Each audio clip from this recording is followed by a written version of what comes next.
Is she to be buried in Christian burial that willfully seeks her own salvation? I tell you she is, and therefore make her grave straight. The crowner has sat on her and finds it Christian burial. How can that be unless she drowned herself in her own defense? Why, 'tis found so. It must be self-offense. It cannot be else. For here lies the point. If I drown myself wittingly, it argues an act, and an act hath three branches. It is to act, to do, and to perform. Ergo, she drowned herself wittingly. Knave, I hear you, good man Delver. Give me leave. Here lies the water. Good. Here stands the man. Good. If the man goes to this water and drowns himself, it is will he nil he goes. But if the water comes to this man and drown him, he drowns not himself. Ergo, he is not guilty of his own death, shortens not his own life. But is this law? Aye, marry is it, Crowner's quest law.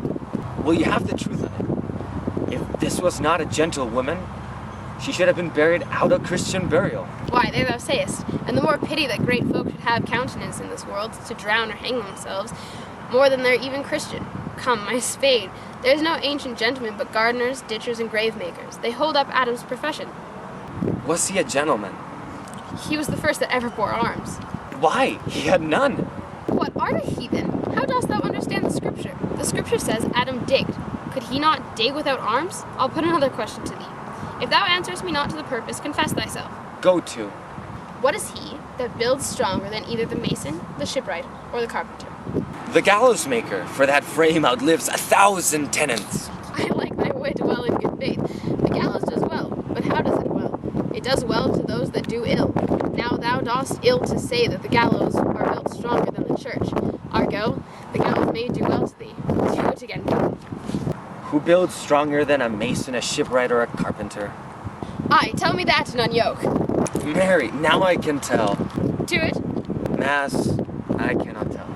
Cudgel thy brains no more about it, for your dull ass will not mend his pace with beating. And when you are asked this question again, say a grave maker. The houses that he makes last till doomsday. Go, get thee to Vaughan, fetch me a stoup of liquor. Has this fellow no sense or his business that he sings while grave making? The custom hath made it in him a property of easiness. 'Tis e'en so. The hand of little employment has the daintier sense. This skull had a tongue in it, and could sing once.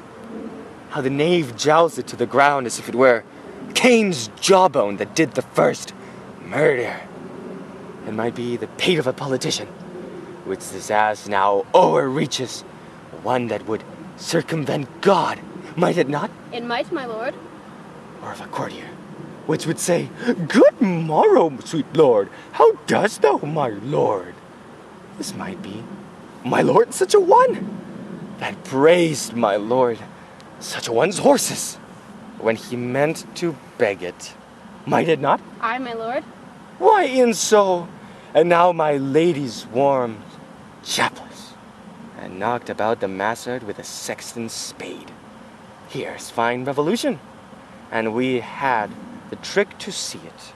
Did these bones cost no more than breeding, but the play at luggets with them? Mine aid to think about it. I will speak to this fellow. Whose grave is this? Mine, sir.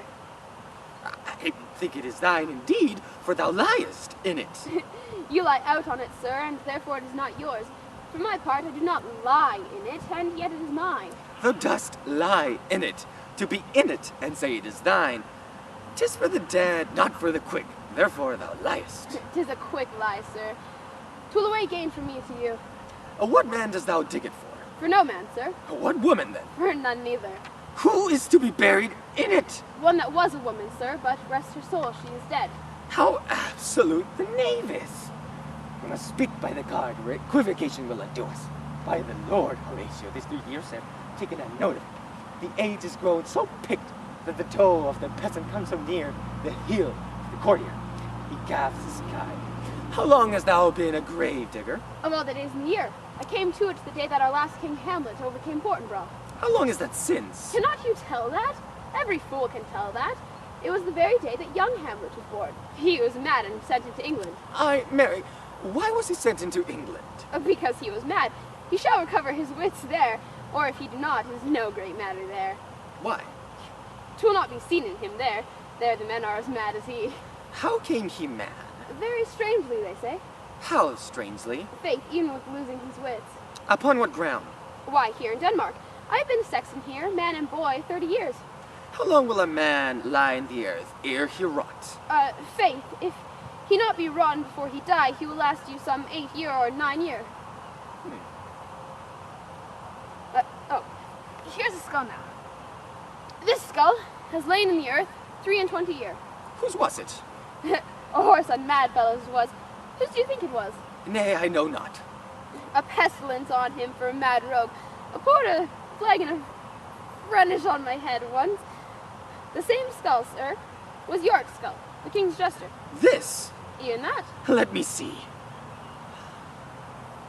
Alas, for York. I knew him, Horatio, a fellow of infinite jest, of most excellent fancy. He hath borne me on his back 1,000 times, and now, how bored in my imagination it is. My gorge rims at it. Here, hung those lips that I have kissed I know not how oft. Where be your gibes? Now, your merriments, your gambols, your songs? Where be your flashes of merriment that were wont to set the table on a roar? Not one now to mock your own grinning. Quite chapfallen. Now, get to my lady's chamber and tell her, let her paint an inch thick to this favor. She must come. Make her laugh at that. Prithee, Horatio, tell me one thing. Well, what's that, my lord? Dost thou think Alexander looked o' this fashion in the earth? E'en so. And smelt so? Ugh!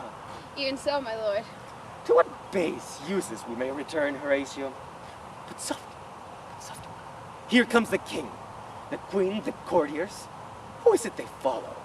And with such maimed rites.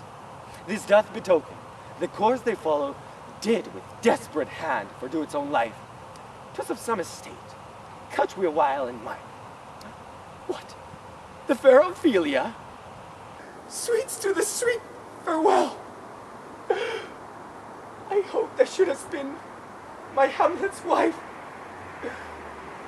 I hoped to have decked thy bright bed and not have strewed thy grave. Oh, trouble, woe! Fall 10 times trouble on that cursed head whose wicked deed thy most ingenious sense deprived thee of. Hold off the earth a while, till I have caught her once more in mine arms.